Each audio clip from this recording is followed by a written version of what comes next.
So you want to be bad, or you want to be good, or you want to write good and bad people. That's what we're going to be talking about here in this video. Morality in writing, because I've read quite a few books where authors are trying to have complex discussions around morals and things, and I'm here to tell you, you don't always need that. And I'm also here to tell you about a few different approaches to writing systematic versus individual morals, and just figuring out what type of conversation you want to have around that for your story, if any. Because here's the dirty little secret. Sometimes a story doesn't really need that. Sometimes it's appropriate to have a very black and white, good, bad. You don't always want to be trying to have an Abercrombie, Poppy War, whatever type of discussion around morality within your narrative. It's just not appropriate all the time. But before we get into that, a quick word from today's sponsor. And this video is brought to you by CuriosityStream. Do you like learning science? Food? No. CuriosityStream is the amazing streaming service that'll bring you all kinds of streaming content to any device. You got an iPad? Put it on there. Computer? There. All these devices. They have award-winning original content. Shit you ain't never even seen before, buddy. Only available through CuriosityStream today. It's smart TV for your smart TV is something they have in the talking points that I think is a rather funny quip. So if you want to watch content about dinosaurs, space, technology, CuriosityStream is the streaming service for you with curated collections handpicked by experts. Who are these experts? I have no idea, but that's a cool thing they have there. And all of this can be available to you for $15 a year, not a month. $15 for a full year. A year. You watch 3 things, you got your money's worth, man, throughout the year. Go ahead and check out the link in the description down below. Use code GREEN to sign up today. So kicking this off, let's go ahead and talk about individual morals first. If you don't want to have any form of discussion, you don't want to use characters to highlight systematic or anything type morality, wrongness, immorality, little words, it's pretty straightforward. Let's say you have Bob and Jane. Bob is a good dude, works hard, has a stand-up guy. He's gonna go on the good side. Jane is not so nice. She's willing to cut people in their sleep and light them on fire. It's her favorite thing. You're gonna put her at the baddies. No real discussion to be had. The good, the bad, it's not complex. People are going to turn their nose up at it. It's very often the right way to go. Like, my number one example for this is Star Wars. Yes, in the expanded novels and games and stuff, I'm sure this is way more tactful. But in general, for the straightforward, here is in the movies, morality in Star Wars. It is the literal light side and the literal dark side. There are scenes where Vader chokes officers to death, and the officer who takes their place just steps over the corpse of their former superior and pays no mind to it. The moral corruption is complete, human life is not valued.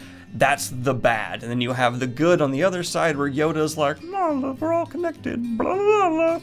Yeah, like it's straightforward. This is also why within Star Wars, when people do end up flipping sides, it kind of seems like a momentary just like thing.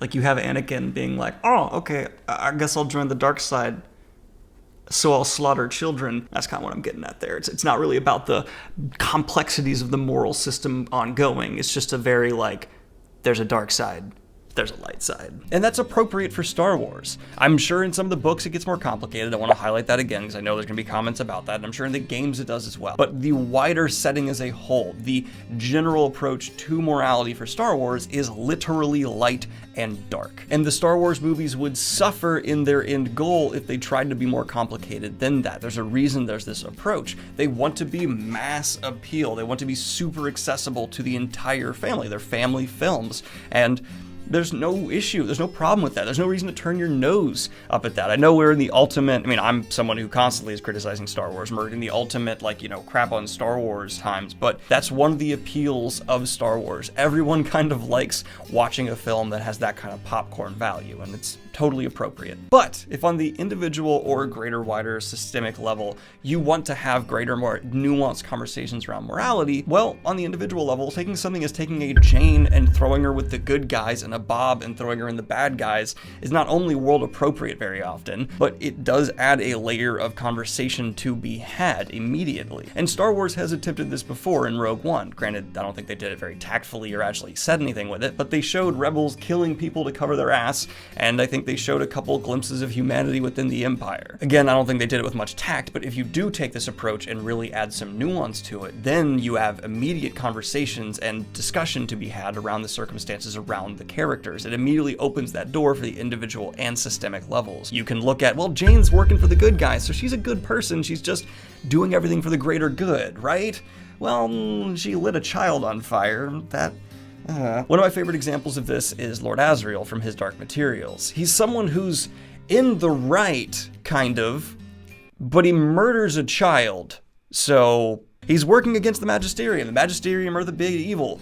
But Lord Asriel kills a kid. And so you immediately go, okay, I know he is a person, kind of shit, but he's still working for the right side, I guess. It gets much more complicated within the actual series of his Dark Materials, and there's a whole video that can be happened around Lord Asriel I actually kind of want to do in the future. But it's a great example of for that level, where now you have a lot of, well, it was worth it, it needed to be done. Well, there's gonna be people who say absolutely not. And it's just on that face value. You get essentially that discussion for free as soon as you introduce characters like that. And then my actual, one of my favorite things is taking a good person and putting him in the ranks of the baddies. That's actually something that's gonna be done a lot in my books, because it's realistic. Throughout history, the most evil regimes ever had good people working in them because they were either fallen for propaganda, they just believed in various aspects, but on a, if you met them and talked with them in the real world day-to-day life, they thought they were doing was right, they just believed lies. It's something that's becoming extremely relevant in today's political climate, and insert 500 rage comments about blah, blah, blah, blah. But if you look into the history of propaganda and things like that, it's amazing how effective it can be at making good people do atrocious things. It's also one of the reasons why Tolkien was quoted at some point basically saying any kind of propaganda in any situation is wrong. The dehumanization of people is horrible because it can lead to things like this. It can make good people do terrible, terrible things. So let's say you take that good guy Bob and you throw him in your evil regime. There's a lot you can do with that. Bob can object. Bob can stand up for what the actual right of a situation is and be killed by the system he worked for. Immediately, an emotional impact, something that's just, damn, okay, that's awesome. Or you can show Bob buying into it. You can show examples of Bob being a good person, but he believes this wider evil. And so you see Bob doing something twisted and wrong, but his motivations and his brainwashed mind are right. That's actually just immediately such a nuanced, beautiful level. And I'll give the Star Wars fans a crumble of, yeah, this has happened in some of the movies. Stop leaving your rage Star Wars comment. I don't care. But now moving on to another layer of writing good and bad. So you still have these clear lines. And this is actually, in my opinion, how A Song of Ice and Fire actually approached morality.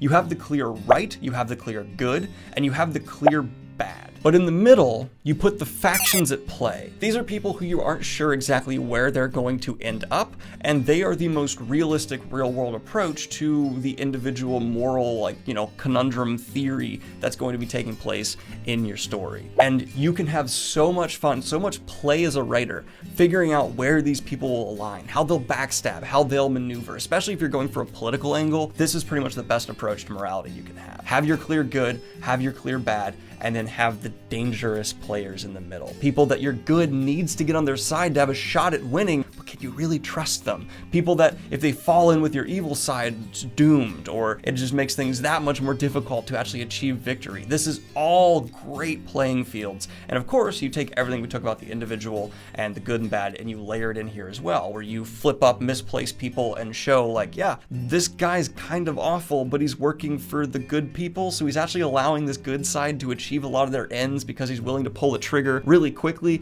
And in other situations, maybe that wouldn't actually be a good thing, but he's keeping this one character alive, and that's great. We need to have that character alive.